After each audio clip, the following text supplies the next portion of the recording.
Hello everyone, আসসালামু আলাইকুম। আজকে আরেকটা নিউ রেসিপি নিয়ে চলে এলাম আমি। কাতল মাছ দিয়ে আলুর পাতলা ঝোল।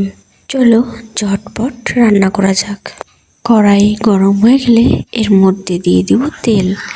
তেল দেওয়ার পরেই আমরা দেব পেঁয়াজ, লঙ্কা আর টমেটো কুচিগুলো। তারপরে ভালো করে নেড়ে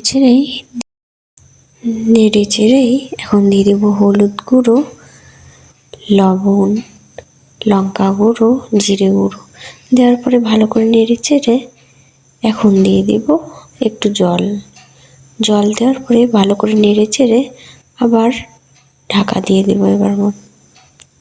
এভাবেই আরও 2-3 বার কষে নেব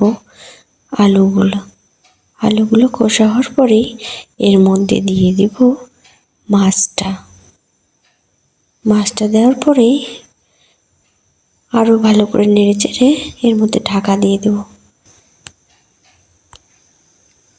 এখন আমরা এর মধ্যে ঝোলের পানি দিয়ে দেব।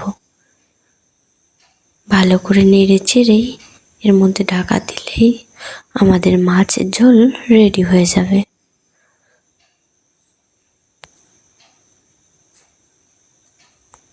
যদি আমার ভিডিও ভালো লেগে থাকে অবশ্যই চ্যানেলটা সাবস্ক্রাইব করে দিও। আরেকটা নিউ রেসিপি নিয়ে চলে আসবো আবার একদিন। সো এখন টাটা।